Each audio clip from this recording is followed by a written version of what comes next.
Hello दोस्तों, good morning आप सभी लोगों को।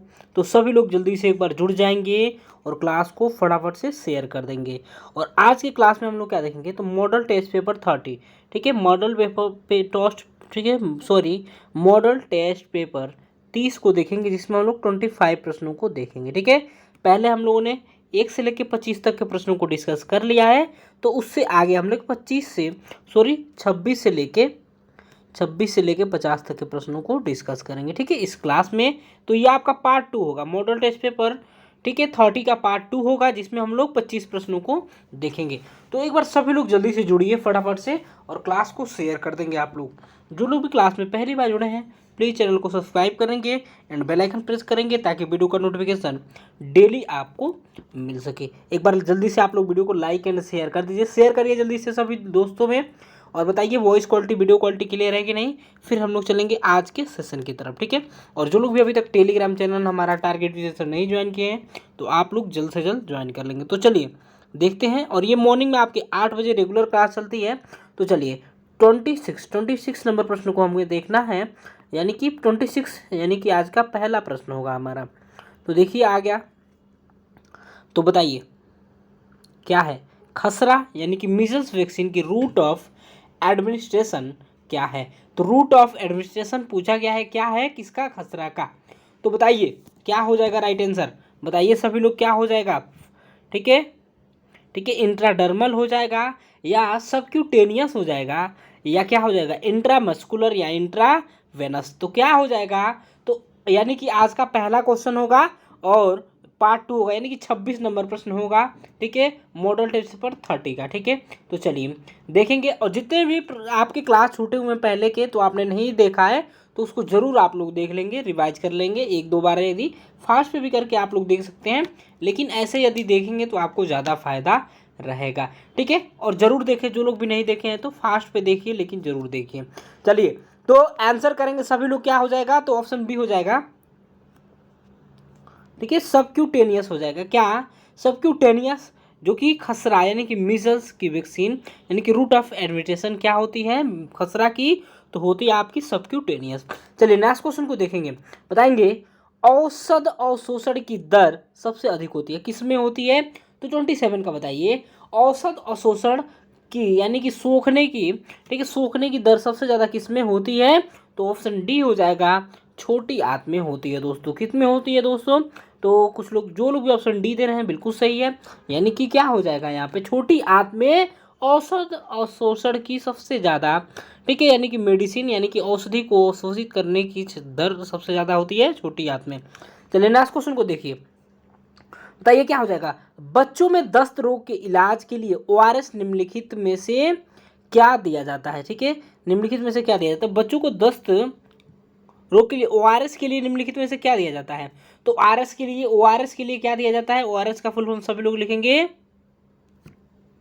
ठीक है, ये ओरल रिहाइड्रेशन सॉल्यूशन हो जाएगा। चलिए तो बताइए क्या हो जाएगा आपका, फटाफट से आंसर करिए। तो जिंक दिया जाता है, यानी कि ऑप्शन डी यहाँ पे हो जाएगा राइट आंसर, यानी कि जिंक दिया जाता है। ध्यान रखेंगे, बच्चों में दस्त रोग के इलाज के लिए ओआरएस यानी कि क्या दिया जाता है, तो जिंक दिया जाता है ओआरएस के जगह पे। चलिए अगले प्रश्न को देखिए। बताइए क्या हो जाएगा, ठीक है, बताएंगे प्रसवोत्तर रक्तस्राव, यानी कि पोस्टमार्टम हैमरेज में कौन सी दवा काम में नहीं ली जाती है। तो बताइए कौन सी दवा काम में नहीं ली जाती है, प्रसवोत्तर रक्तस्राव यानी कि पोस्टमार्टम हैमरेज में कौन सी दवा काम में नहीं ली जाती है, आपको बताना है। तो क्या हो जाएगा, 29 का आंसर करिए जल्दी से, क्या हो जाएगा, ठीक है। तो क्या हो जाएगा यहाँ पे आपका ऑप्शन सी हो जाएगा, यानी कि माइफ्रिस्टोन, ठीक है, माइफ्रिस्टोन दवा जो कि प्रसवोत्तर रक्तस्राव यानी कि पोस्टमार्टम हैमरेज में काम में नहीं ली जाती है। चलिए नेक्स्ट क्वेश्चन 30 नंबर, 30वां नंबर प्रश्न हो जाएगा। बताइए प्राथमिक चिकित्सा प्रदान करते समय निम्नलिखित सभी व्यक्तियों को खाने या पीने के लिए कुछ भी प्रदान ना करें सिवाय की, यानी कि किसके सिवाय कुछ भी प्रदान नहीं करना चाहिए, आपको बताना है। तो जल्दी से आप लोग आंसर कर देंगे एक बार, क्या हो जाएगा इसका राइट आंसर। देखते हैं कितने लोग आप में से राइट आंसर कर पाते हैं, कितने लोग सही आंसर कर पाते हैं। तो क्या हो जाएगा 13 का, बताइए 30वें का आंसर करिए, क्या हो जाएगा, यानी कि 30वां, यानी कि आज का 5वां। तो ऑप्शन डी यहाँ पे राइट आंसर हो जाएगा, देखिए, यानी कि दस्त और बुखार जिसकी वजह से निर्जलीकरण है। ठीक है, ध्यान रखिए क्या हो जाएगा ऑप्शन डी, यानी कि दस्त और बुखार जिसकी वजह से, ठीक है, निर्जलीकरण है। चलिए नेक्स्ट क्वेश्चन को देखिए 31। ठीक है, एक अवस्था जिसमें व्यक्ति की मजबूत भावनाएं होती है और अनियंत्रित तरीके से व्यवहार करता है उसे कहा जाता है। एक अवस्था होती है, कौन सी स्टेज, जिसमें व्यक्ति मजबूत भावनाएं होती है, व्यक्ति की मजबूत भावनाएं होती हैं और अनियंत्रित तरीके से व्यवहार करता है। अनियंत्रित यानी कि बिना नियंत्रण में वो व्यवहार करता है, कुछ भी करता है, तो उस बताइए उसे क्या कहा जाता है। तो बताइए क्या कहा जाता है। देखिए बिल्कुल आसान क्वेश्चन, तनाव कहा जाता है, हिस्टीरिया, कोरिया या उपरोक्त सभी। तो क्या हो जाएगा यहाँ पे, ऑप्शन बी आपका राइट आंसर हो जाएगा, यानी कि हिस्टीरिया कहा जाता है। एक बार जल्दी से आप लोग वीडियो को लाइक करिए एंड शेयर करिए जल्दी से दोस्तों में। बताइए बंद जगहों के डर को निम्न कहा जाता है। तो 32 का बताइए, बंद जगहों के डर को क्या कहा जाएगा, बताइए। ठीक है, बताइए क्या कहा जाएगा। ठीक है, तो ऑप्शन बी यहाँ पे हो जाएगा, यानी कि क्लास्ट्रोफोबिया। क्या कहा जाता है, क्लास्ट्रोफोबिया, जो कि बंद जगहों के डर को कहा जाता है। क्या कहा जाता है, तो क्लास्ट्रोफोबिया कहा जाता है। 33 का बताइए, हिस्टीरिया के संकेतों और लक्षणों में निम्नलिखित सभी शामिल हैं सिवाय की। बताइए किसको छोड़ के सभी शामिल हैं, बताइए क्या हो जाएगा। हिस्टीरिया के सभी संकेतों, ठीक है, हिस्टीरिया के संकेतों और लक्षणों में निम्नलिखित सभी शामिल हैं सिवाय की। किसके सिवाय सभी शामिल हैं, तो ऑप्शन डी हो जाएगा आपका, उचित विचार और निर्णय लेना। क्या हो जाएगा, उचित विचार और निर्णय लेना आपका राइट आंसर हो जाएगा यहाँ पे। ठीक है, चलिए नेक्स्ट क्वेश्चन को देखेंगे 34। प्राथमिक स्वास्थ्य देखभाल की अनिवार्यताओं में निम्नलिखित सभी शामिल हैं सिवाय की, यानी कि एक को छोड़ के सभी शामिल है। क्या पूछा गया है, एक को छोड़ के सभी शामिल हैं, आपको बताना है। तो किसको, यानी कि प्राथमिक स्वास्थ्य देखभाल के अनिवार्यता, यानी कि जितनी भी आवश्यकताएं होती हैं उसमें से एक को छोड़ के सभी हैं। तो बताइए क्या हो जाएगा यहाँ पे 34 का, तो क्या हो जाएगा, ऑप्शन डी, ऑप्शन डी हो जाएगा, यानी कि सभी के लिए उच्च शिक्षा प्रदान करना। क्या हो जाएगा, सभी के लिए उच्च शिक्षा प्रदान करना, यानी कि प्राथमिक स्वास्थ्य देखभाल के अनिवार्यताओं में निम्नलिखित सभी शामिल हैं, यानी कि सभी शामिल हैं, यानी कि के सिवाय, यानी कि कौन नहीं शामिल है, सभी के लिए उच्च शिक्षा प्रदान करना, जो कि प्राथमिक स्वास्थ्य देखभाल के अनिवार्यताओं में शामिल नहीं है। चलिए 35 का बताइए क्या हो जाएगा, प्राथमिक स्वास्थ्य देखभाल में स्वयं के स्वास्थ्य और कल्याण को बढ़ावा देने में व्यक्तियों और समुदाय की भागीदारी को कहा जाता है। तो बताइए प्राथमिक स्वास्थ्य देखभाल में स्वयं के स्वास्थ्य और कल्याण को, ठीक है, कल्याण को बढ़ावा देने में व्यक्तियों और समुदायों के भागीदारी को कहा जाता है। तो क्या कहा जाता है, 35 का आंसर करिए क्या हो जाएगा। तो ऑप्शन बी हो जाएगा यहाँ पे, ऑप्शन बी जो लोग भी दे रहे हैं आप में से काफ़ी लोग देने लग रहे हैं, तो बिल्कुल सही हो जाएगा ऑप्शन बी, सामुदायिक भागीदारी हो जाएगा। यानी कि प्राथमिक स्वास्थ्य देखभाल में स्वयं के स्वास्थ्य और कल्याण को बढ़ावा देने में व्यक्तियों और समुदाय की भागीदारी को कहा जाता है। तो समुदाय भागीदारी कहा जाता है। ठीक है, यानी कि बताइए क्या कहा जाता है, समुदाय भागीदारी। चलिए 36 का बताएंगे क्या हो जाएगा। ठीक है, वृषण के विषाक्त ट्यूमर को किस रूप में जाना जाता है, वृषण के विषाक्त ट्यूमर को किस रूप में जाना जाता है। ठीक है, सेमिनोमा या मेलानोमा, विल्स ट्यूमर या लिम्फोमा। तो बताइए किस रूप में जाना जाता है, 36 का बताइए, तो किस रूप में जाना जाता है दोस्तों। ऑप्शन ए होगा सेमिनोमा। क्या हो जाएगा, सेमिनोमा, यानी कि वृषण के विषाक्त ट्यूमर को किस रूप में जाना जाता है, सेमिनोमा के रूप में जाना जाता है। चलिए 37 बताएंगे। ठीक है, ऑक्टोक्लैचिंग, क्या, तो ऑक्टोक्लैचिंग के उपयोग किया जाने वाला तापमान क्या है। ठीक है, ऑक्टोक्लैचिंग के लिए उपयोग किया जाने वाला तापमान क्या है, तो बताइए कौन सा कितने तापमान पे उपयोग किया जाता है। तो सभी लोग बताइए 101 डिग्री, 121, 130, 125। तो यहाँ पे ऑप्शन बी हो जाने वाला है आपका राइट आंसर, यानी कि 121 डिग्री सेल्सियस। क्या हो जाएगा, 121 डिग्री सेल्सियस हो जाएगा। 38 का बताइए, एरोबिक्स शब्द किस खेल या प्रतिस्पर्धा से संबंधित है। एरोबिक्स, ठीक है, एरोबिक्स शब्द बताइए किससे है, जिम्नास्ट से है, शतरंज से है, क्रिकेट से है या गोल्फ से है। तो आंसर करिए क्या हो जाएगा, ऑप्शन ए आपका हो जाएगा, क्या हो जाएगा, यानी कि जिम्नास्ट। क्या हो जाएगा, जिम्नास्ट, यानी कि एरोबिक्स शब्द, बताइए सभी लोग, एरोबिक शब्द किस खेल या प्रतिस्पर्धा से संबंधित है?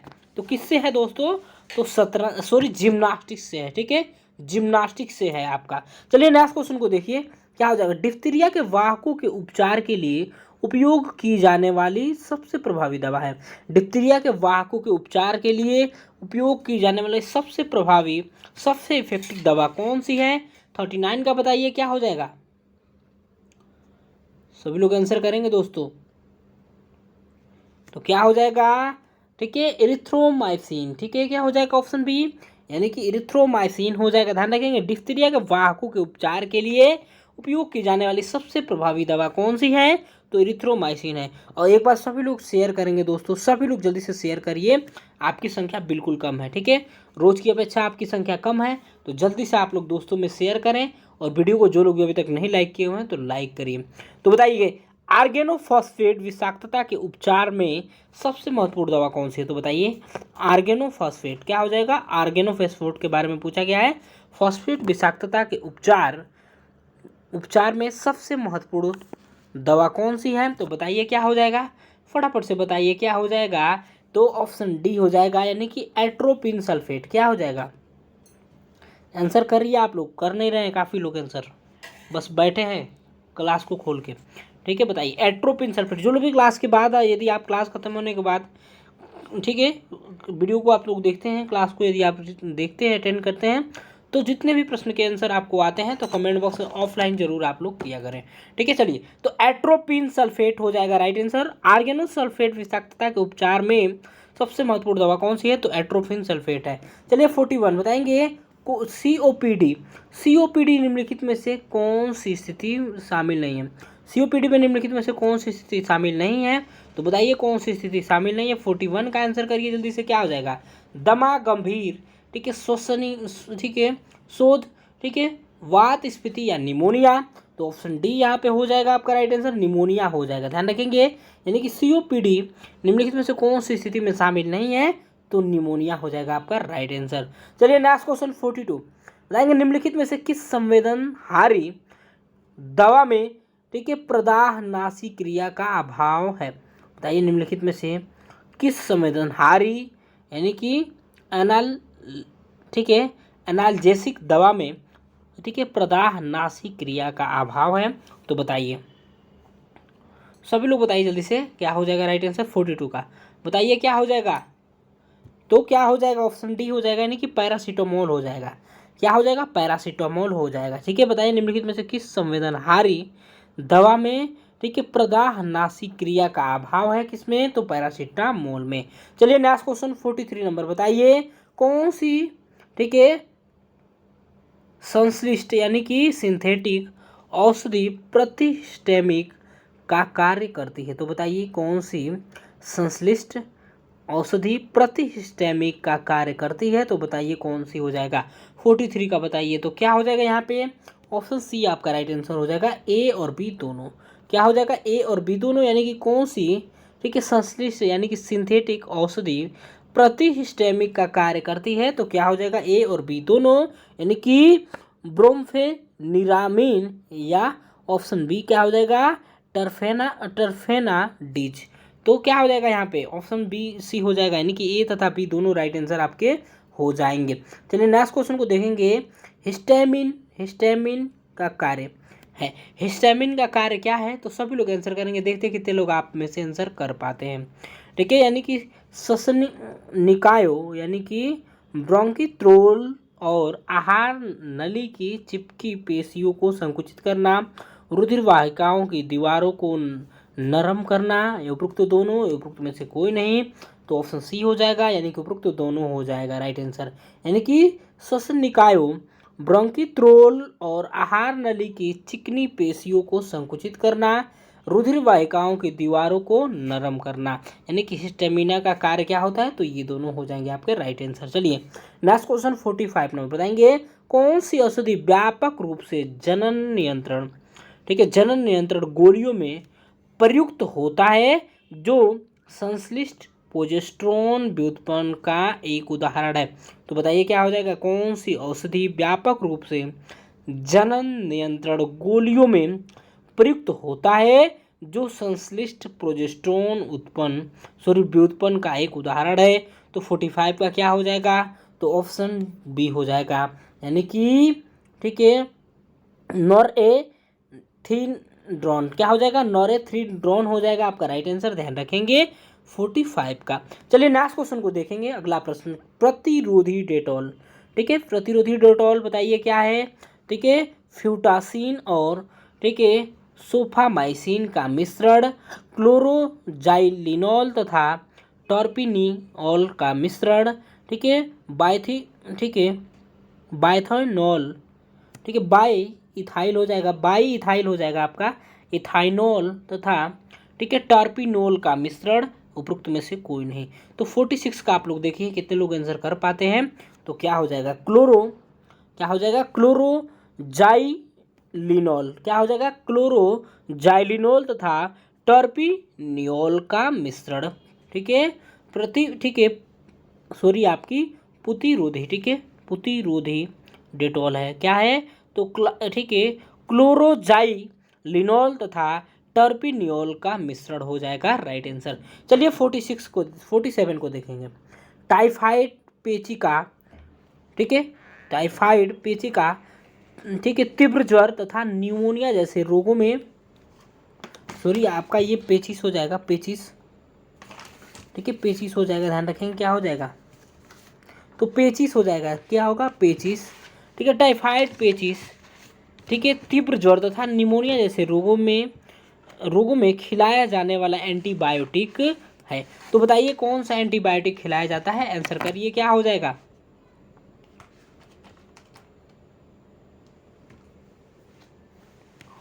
तो क्या हो जाएगा यहाँ पे आपका राइट आंसर, ऑप्शन सी हो जाएगा राइट आंसर, क्या हो जाएगा, ऑप्शन सी हो जाएगा, क्या हो जाएगा, क्लोरोरेम्फेनिकोल हो जाएगा, क्लोरोरेम्फेनिकोल आपका राइट आंसर हो जाएगा। चलिए नेक्स्ट क्वेश्चन 48 नंबर बताएंगे। V2 सूचकांक प्रायः किसके वाहक के घनत्व को मापने के लिए किया जाता है, ठीक है, V2 सूचकांक प्रायः किसके वाहक के घनत्व को मापने के लिए किया जाता है, पित्त ज्वर, डेंगू, चिकनगुनिया या काला आजार। तो सभी लोग आप लोग आंसर करेंगे, क्या हो जाएगा राइट आंसर, 48 का बताइए क्या हो जाएगा, 48 का आंसर करिए। तो ऑप्शन बी आपका हो जाएगा, यानी कि डेंगू हो जाएगा, क्या हो जाएगा, ऑप्शन बी यानी कि डेंगू हो जाएगा, ध्यान रखिएगे। V2 सूचकांक प्रायः किसके वाहक के घनत्व को मापने के लिए किया जाता है, तो डेंगू का हो जाएगा राइट आंसर। चलिए नेक्स्ट क्वेश्चन 49, एक रोगी द्वारा प्राप्त समग्र नर्सिंग देखभाल का मूल्यांकन करने हेतु की गई गहन जांच को निम्न कहा जाता है। तो बताइए क्या कहा जाता है, आप लोग बताएंगे क्या कहा जाता है, जल्दी से बताइए, फटाफट से बताइए क्या कहा जाता है, बताइए। 49 सेकेंड लास्ट क्वेश्चन है आपका, ठीक है, क्या कहा जाता है, तो नर्सिंग ऑडिट कहा जाता है, क्या, तो नर्सिंग ऑडिट, यानी कि एक रोगी द्वारा प्राप्त समग्र नर्सिंग, यानी कि पूरी नर्सिंग देखभाल का मूल्यांकन करने हेतु की गई, ठीक है, गहन जांच को निम्न कहा जाता है, तो नर्सिंग ऑडिट कहा जाता है। चलिए और आज का लास्ट एंड फास्ट क्वेश्चन, एक व्यक्ति के रक्तचाप को प्रभावित करने वाले प्रमुख कारक सभी हैं सिवाय की। तो क्या एक व्यक्ति के रक्तचाप को प्रभावित करने वाले प्रमुख कारक सभी हैं, यानी कि सभी हैं, एक के सिवाय सभी हैं, तो कौन सा नहीं है बताइए, स्ट्रोक की मात्रा, ठीक है, सिरा परक से वापसी, हृदय की दर, सामान्य शरीर का वजन। तो ऑप्शन डी आपका हो जाएगा क्या, तो सामान्य शरीर का वजन हो जाने वाला है यहाँ पे राइट आंसर। एक व्यक्ति के रक्तचाप को प्रभावित करने वाले प्रमुख कारक सिवाय हैं, ठीक है, किसको छोड़ के पूछा गया है, सभी हैं, तो सामान्य शरीर के वजन को छोड़ के सभी हैं, ठीक है। तो ये रहे आपके 25 प्रश्न, ठीक है। इसका पार्ट 2 जिसने भी नहीं देखा है तो आप लोग जरूर देखेंगे। तो चलिए आपसे मिलेंगे नेक्स्ट क्लास में। जो लोग भी टारगेट विशेष चैनल को अभी तक सब्सक्राइब नहीं किए हैं तो प्लीज़ चैनल को सब्सक्राइब करेंगे, बेल आइकन प्रेस करेंगे। यदि आपको वीडियो अच्छा लगा हो तो वीडियो को लाइक करेंगे और दोस्तों में ज़रूर शेयर करेंगे, ठीक है। और टेलीग्राम में यदि आपने नहीं ज्वाइन किया है तो टेलीग्राम जल्द से जल्द आप लोग ज्वाइन कर लीजिए, ठीक है। चलिए मिलते हैं आपसे नेक्स्ट क्लास में, तब तक के लिए बाय बाय। और शेयर करना नहीं भूलेंगे, जितने भी आपके पास स्टडी से रिलेटेड ग्रुप है उसमें आप लोग शेयर कर देंगे। Thank you so much for watching. अपना और अपनों का ख्याल रखें। Have a great day. मिलते हैं नेक्स्ट क्लास में।